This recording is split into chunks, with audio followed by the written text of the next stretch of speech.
Hello everyone, आज हम पढ़ेंगे भारत में विविधता। भारत विविधताओं का देश है और यहाँ अलग अलग धर्म के लोग रहते हैं, अलग अलग भाषाएं बोली जाती है, अलग अलग त्योहार मनाते हैं। लेकिन अगर इसी चीज़ को गहराई से सोचे तो हम सब एक ही काम कर रहे, एक ही चीज़ कर रहे हैं। यहाँ पर एक कॉलम दिया हुआ है, भारत के लोग विविध तरीकों से नीचे लिखे काम करते हैं। यहाँ उनमें से एक तरीका बताया गया है, दो और तरीके लिखे, जैसे प्रार्थना है या इबादत है तो भक्ति गीत गाना। तो उसमें और कौन सा है दो काम?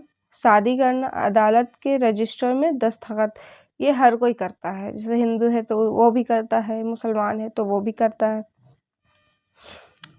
विभिन्न प्रकार के कपड़े पहनना, जैसे मणिपुर में औरतों का फ्रॉक पहनना, तो अब हिंदू और मुसलमान क्या पहनते हैं। अभिवादन करना, झारखंड के आदिवासियों का एक दूसरे को जोहार कहना। और बाकी राज्यों में क्या कहा जाता है? चावल पकाना, मीट या सब्जी डालकर बिरयानी पकाना, ये हर कोई पकाता है। तो ये सारे काम जो है ये हर कोई करता है। तो इसी ऐसा ही है कि हमारा धर्म अलग है, भाषा अलग है, जाति अलग, लेकिन फिर भी हम काम एक ही कर रहे हैं, भले ही सब कुछ अलग है। हम विविधता को कैसे समझे? करीब 200 वर्ष पहले, जब रेल, हवाई जहाज, बस और कार हमारे जीवन का हिस्सा नहीं थे, तब भी लोग संसार के एक भाग से दूसरे भाग की यात्रा करते थे। वे पानी के जहाज में, घोड़ों या ऊंट पर बैठकर जाते या फिर पैदल चलकर जाते थे। जैसे कि 200 वर्ष पहले जब ट्रेन नहीं था, हवाई जहाज नहीं था, बस नहीं था, कार नहीं था, तो हमारे जीवन का जब वो हिस्सा नहीं थे, तब भी लोग संसार के एक जगह से दूसरी जगह जाते थे। कैसे जाते थे? पानी जहाज की सहायता से जाते थे, घोड़ों की सहायता से जाते थे, ऊंट पर बैठ कर जाते थे या फिर पैदल चले जाते थे। अक्सर ये यात्राएं खेती और बसने के लिए नई जमीन की तलाश में या फिर व्यापार के लिए की जाती थी। अक्सर ये जो यात्राएं थी, एक जगह से दूसरी जगह जाना, ये या तो खेती के लिए की जाती थी या फिर जमीन की तलाश में, यानी कि दूसरी जगह जाकर बसना, जिसको प्रवास भी बोलते हैं। तो दूसरी जगह जाकर बसने के लिए भी ये तलाश की जाती थी, ये यात्राएं की जाती थी, या फिर व्यापार करने के लिए भी। क्योंकि यात्रा में बहुत समय लगता था, इसलिए लोग नई जगह पर अक्सर काफ़ी लंबे समय तक ठहर जाते थे। इसके अलावा सूखे और अकाल के कारण भी कई बार लोग अपना घर बार छोड़ देते थे। उन्हें जब पेट भर खाना तक नहीं मिलता था तो वे कई जगह जाकर बस जाते थे। कुछ लोग काम की तलाश में और कुछ युद्ध के कारण घर छोड़ देते थे। ये यात्राएं क्यों होती थी? ये यात्राएं बसने के लिए होती थी, नई जमीन की तलाश में होते थे, या फिर व्यापार करने के लिए। या अक्सर लोग क्या करते थे कि यात्राएं अगर लंबी हैं तो किसी जगह लंबे समय तक ठहर जाते थे, यानी कि रुक जाते थे। और कभी ऐसा होता था कि जिस इलाके में रह रहे वहाँ सूखा पड़ गया तो या फिर अकाल हो गया तो दूसरे इलाके पे चले गए और यात्राएं कर ली। या फिर पहले के दौर में क्या होता था कि युद्ध बहुत होते थे, तो युद्ध के कारण भी घर छोड़ दिया जाता था। लोग जब नई जगह में बसना शुरू करते थे तो उनके रहन सहन में थोड़ा बदलाव आ जाता था। कुछ चीज़ें वे नई जगह की अपना लेते थे और कुछ चीज़ों में वे पुराने ढर्रे पर ही चलते रहते थे। इस तरह उनकी भाषा, भोजन, संगीत, धर्म आदि में नए और पुराने का मिश्रण होता रहता था। उनकी संस्कृति और नई जगह की संस्कृति में आदान प्रदान होता और धीरे धीरे एक मिश्रित यानी मिली जुली संस्कृति उभरती। अब लोग क्या करते थे कि एक जगह से दूसरे जगह गए तो जहाँ रहते थे वहाँ जहाँ नई जगह गए तो वहाँ से कुछ उन्हें सीखने के लिए मिलता था। वहाँ की भाषाएं बोलने लगते, वहाँ का भोजन, वहाँ किस तरह से रहते हैं, वहाँ का संगीत क्या है, धर्म क्या है, और कुछ चीज़ें क्या होती थी, इनका अपना पुराना होता था। तो तो इसका क्या होता था कि नए और पुराने का मिश्रण हो जाता था, तो और नई संस्कृति मिलती थी और नए पुराने का आदान प्रदान भी। तो एक जिस जगह से वो आए हैं उस जगह की संस्कृति और नई जगह की संस्कृति, दोनों जगह की संस्कृति एक दूसरे से मिलती थी और फिर एक मिली जुली संस्कृति भी उभरती थी। अलग अलग क्षेत्रों का इतिहास देखें तो हमें पता चलेगा कि किस तरह विभिन्न सांस्कृतिक प्रभावों ने वहाँ के जीवन और संस्कृति को आकार देने में योगदान किया है। इस तरह से कई क्षेत्र अपने विशिष्ट इतिहास के कारण विविधता संपन्न हो जाते थे। ठीक इसी प्रकार लोग अलग अलग तरह की भौगोलिक स्थितियों में किस प्रकार सामंजस्य बैठाते हैं, उससे भी विविधता उत्पन्न होती है।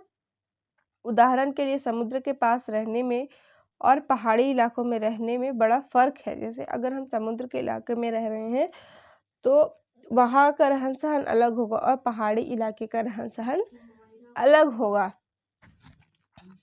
न केवल वहाँ के लोगों के कपड़े और खान पान की आदतों में फ़र्क होगा, बल्कि जिस तरह का काम वे करेंगे वे भी अलग होंगे। शहरों में अक्सर लोग यह भूल जाते थे कि उनका जीवन उनके भौतिक वातावरण से किस तरह गहराई से जुड़ा हुआ है। ऐसा इसलिए कि शहरों में लोग विरले ही अपनी सब्जी या अनाज उगाते हैं। वे इन चीज़ों के लिए बाजार पर ही निर्भर रहते हैं। जैसे जो लोग समुद्री इलाका में रहते हैं या पहाड़ी इलाके में रहते हैं तो दोनों जगह के जो लोग समुद्री इलाके में रह रहे हैं उनके पहनावे अलग होंगे, खान पान अलग होंगे, आदतें अलग होगी और वे काम भी अलग करेंगे। और जो लोग पहाड़ी इलाके में रहेंगे उनका भी पहनावा अलग होगा, खान पान अलग होगा और वे काम भी अलग करेंगे। इसी तरह शहर और गांव में भी होता है। शहर के लोग अक्सर ये भूल जाते हैं कि उनका जो जीवन होता है उनके भौतिक वातावरण से किस तरह गहराई से जुड़ा हुआ है। ऐसा इसलिए कि शहरों में लोग विरले ही अपनी सब्जी या अनाज उगाते हैं। वे इन चीज़ों के लिए बाजार पर ही निर्भर रहते हैं। जैसे शहर के लोग क्या होते हैं कि सब्जी या अनाज के लिए बाजार पर निर्भर होते हैं, लेकिन गांव के लोग ऐसा नहीं होते, बाजार पर निर्भर नहीं होते हैं। तो ये सब क्या है? ये सब विविधता है, ये सब फर्क दिखा रहा है। सिर्फ धर्म का ही फर्क नहीं होता, हर चीज़ का फर्क होता है, इसे ही कहते हैं विविधता। आइए भारत के दो भागों लद्दाख और केरल के उदाहरण के जरिए यह समझने की कोशिश करें कि किसी क्षेत्र की विविधता पर उनके ऐतिहासिक और भौगोलिक कारकों का क्या असर पड़ता है। यहाँ पे बॉक्स में दिया हुआ है। यहाँ पे लद्दाख तो व्यापार के लिए एक अच्छा रास्ता माना गया क्योंकि यहाँ कई घाटियाँ हैं जिनसे गुजरकर मध्य एशिया के काफिले उस इलाके में पहुँचते थे जिसे आज तिब्बत कहते हैं। ये काफिले अपने साथ मसाले, कच्चा रेशम, दरिया आदि लेकर चलते थे। जैसे व्यापार करने के लिए क्या होता था कि लद्दाख को अच्छा रास्ता माना गया था और यहाँ से जो भी घाटियाँ गुजरती थी, जितनी भी घाटियाँ गुजरती थी उनमें से जब होकर गुजरता था काफिला, जो भी व्यापार का काफिला होता था जिसे आज हम तिब्बत के नाम से जानते हैं, वहाँ से लोग अक्सर क्या लेकर गुजरते थे अपने साथ व्यापार के लिए। कुछ लोग मसाले का व्यापार करते, कुछ कच्चा रेशम का, कुछ दरिया का व्यापार करते थे और इन सब चीज़ों को अपने साथ लेकर चलते थे। लद्दाख के रास्ते ही बौद्ध धर्म तिब्बत पहुंचा। तिब्बत में जो धर्म है बौद्ध धर्म, ये लद्दाख के रास्ते से ही आया है। वहाँ लद्दाख को छोटा तिब्बत भी कहते हैं। इस चीज़ को इम्पोर्टेंट है ये कि तिब्बत में बौद्ध धर्म कहाँ से आया और तिब्बत का दूसरा नाम क्या है। तो तिब्बत में बौद्ध धर्म लद्दाख के रास्ते से आया और लद्दाख को छोटा तिब्बत भी कहते हैं। ये चीज़ इम्पॉर्टेंट है। करीब 400 साल पहले यहाँ पर लोगों का इस्लाम धर्म से परिचय हुआ और अब यहाँ अच्छी खासी संख्या में मुसलमान रहते। तिब्बत में अब क्या होता है कि 400 साल पहले इस्लाम धर्म से लोग परिचित हुए और अब अच्छी खासी संख्या में यहाँ मुसलमान भी रहते हैं। लद्दाख में गानों और कविताओं का बहुत ही समृद्ध मौखिक संग्रह है। तिब्बत का ग्रंथ केसर सागा लद्दाख में काफ़ी प्रचलित है। तिब्बत का एक ग्रंथ है जिसका नाम है केसर सागा। ये भी एक इम्पॉर्टेंट सा चीज़ है। अब देखिए यहाँ पे एमसीक्यू के लिए हम लोग को यहाँ पे 3-4 क्वेश्चन यहीं पे मिल गए कि तिब्बत में बौद्ध धर्म कहाँ से पहुँचा? तो लद्दाख के रास्ते से। लद्दाख का दूसरा नाम क्या है? छोटा तिब्बत। लद्दाख के लोग कितने वर्षों पहले इस्लाम धर्म से परिचित हुए? 400 वर्ष पहले। तिब्बत का ग्रंथ क्या है? केसर सागा। इसके स्थानीय रूप को मुसलमान और बौद्ध दोनों ही लोग गाते हैं और उस पर नाटक खेलते हैं। जो वहाँ का ग्रंथ है केसर सागा, उसे स्थानीय लोग यानी कि बौद्ध भी गाते हैं और मुसलमान भी गाते हैं और उस पर नाटक भी करते हैं। अब यहाँ खास लद्दाख के बारे में दिया हुआ है। लद्दाख जम्मू और कश्मीर के पूर्व में पहाड़ियों में बसा एक रेगिस्तानी इलाका है। लद्दाख क्या है? एक रेगिस्तानी इलाका है। यहाँ पर बहुत ही कम खेती संभव है क्योंकि इस क्षेत्र में बारिश बिल्कुल नहीं होती और यह इलाका हर वर्ष काफ़ी लंबे समय तक बर्फ से ढका रहता है। यहाँ लद्दाख में क्या होता है कि खेती नहीं होती क्योंकि यहाँ लंबे समय तक बारिश ही नहीं होती है। और ये इलाका क्या है कि बर्फ से ढका रहता है कई वर्षों तक। हर इलाका। इस क्षेत्र में बहुत ही कम पेड़ उग पाते हैं। पीने के पानी के लिए लोग गर्मी के महीनों में पिघलने वाली बर्फ पर निर्भर रहते हैं। यहाँ के लोग पीने के पानी के लिए जब गर्मी पड़ती है तो लद्दाख में जो बर्फ पिघलते हैं तो पिघलने के बाद जो पानी निकलता है उस पर ही निर्भर रहते हैं लद्दाख के लोग। यहाँ के लोग एक खास किस्म की बकरी पालते हैं जिसमें पश्मीना ऊन मिलता है। यह ऊन कीमती है, इसलिए पश्मीना शाल बड़ी महंगी होती है। जैसे आप मार्केट में जाइएगा तो पश्मीना शॉल आप अगर बोलिएगा तो वो बहुत महंगा होता है क्योंकि यह लद्दाख के लोग एक खास किस्म की बकरी को पालते हैं जिसमें से पश्मीना ऊन मिलता है और ये ऊन बहुत कीमती होता है। बाकी बकरियों से क्या है कि भेड़ बकरियों से क्या है कि सिंपल ऊन मिलता है, लेकिन लद्दाख में जो खास किस्म की बकरियां आती हैं उनमें से पश्मीना ऊन मिलता है और उसी ऊन से पश्मीना शाल बनाई जाती है और इसीलिए वो पश्मीना शाल बड़ी महंगी होती है। लद्दाख के लोग बड़ी सावधानी से इस ऊन को इकट्ठा करके कश्मीर के व्यापारियों को बेच देते हैं। मुख्यतः कश्मीर में ही पश्मीना शालें बुनी जाती है। पश्मीना ऊन क्या है कि लद्दाख से फिर व्यापार के जरिए पश्मीना ऊन कश्मीर जाता है और उसके बाद कश्मीर में ही पश्मीना शाल बुनी जाती है। यहाँ के लोग दूध से बने पदार्थ जैसे मक्खन, चीज़, खास तरह का छेना होता है एवं मांस खाते हैं। हर एक परिवार के पास कुछ गाय, बकरी या याक होती है। रेगिस्तान होने का मतलब नहीं कि व्यापारी यहाँ आने के लिए आकर्षित नहीं हुए। अब है केरल भारत के दक्षिणी पश्चिमी कोने में बसा हुआ राज्य है। यह एक तरफ समुद्र से घिरा हुआ है और दूसरी तरफ पहाड़ियों से। इन पहाड़ियों पर विविध प्रकार के मसाले और काली मिर्च, लौंग, इलायची आदि उगाए जाते हैं। इन मसालों के कारण यह क्षेत्र व्यापारियों के लिए बहुत ही आकर्षक है। अब देखिए यहीं पे एक विविधता मिल गई है हम लोगों को केरल और लद्दाख में खेती नहीं होती है और केरल में खेती होती है। और लद्दाख क्या है कि रेगिस्तानी इलाका है, जबकि केरल में क्या है कि एक तरफ पानी से घिरा हुआ और दूसरी तरफ पहाड़ी इलाका है। सबसे पहले अरबी एवं यहूदी व्यापारी केरल आए। ऐसा माना जाता है कि ईसा मसीह के धर्मदूत संत थॉमस लगभग 2000 साल पहले यहाँ आए। भारत में ईसाई धर्म लाने का श्रेय उन्हीं को जाता है। भारत पे जो ईसाई धर्म आया है उसका श्रेय जाता है ईसा मसीह के धर्मदूत संत थॉमस को। ईसा मसीह के धर्मदूत संत थॉमस को। और केरल में सबसे पहले व्यापारी आए, अरबी और यहूदी व्यापारी आए।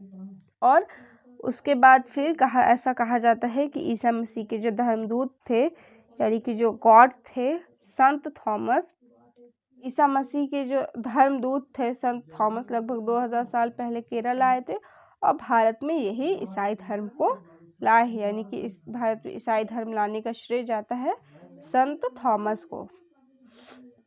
अरब से कई व्यापारी यहाँ आकर बस गए। इब्न बतूता ने, जो करीब 700 साल पहले यहाँ आए, अपने यात्रा वृत्तांत में मुसलमानों के जीवन का विवरण देते हुए लिखा कि मुसलमान समुदाय की यहाँ बड़ी इज्जत थी। ऐसा उन्होंने लिखा, इब्न बतूता ने लिखा है ऐसा कि भारत में मुसलमान समुदाय की बड़ी इज्जत थी।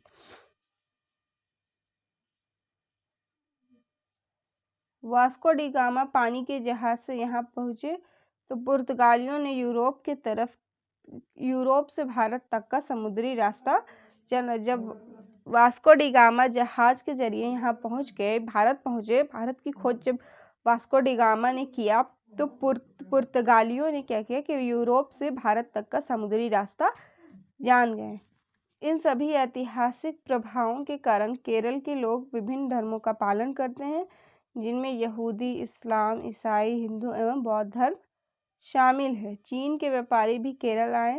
यहाँ पर मछली पकड़ने के लिए जो जाल इस्तेमाल किए जाते हैं वह चीनी जालों से हूबहू मिलते हैं और उन्हें चीना वाला कहते हैं। केरल में जो मछली पकड़ने के लिए जो जाल इस्तेमाल किया जाता है उसका नाम है चीना वाला,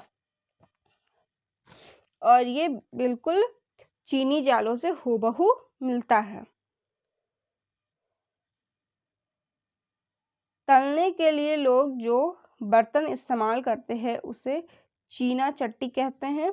इसमें चीन शब्द इस बात की ओर इशारा करता है कि उसकी उत्पत्ति कहाँ हुई होगी। केरल की उपजाऊ जमीन और जलवायु चावल की खेती के लिए बहुत उपयुक्त है और वहाँ के अधिकतर लोग मछली, सब्जी और चावल खाते हैं।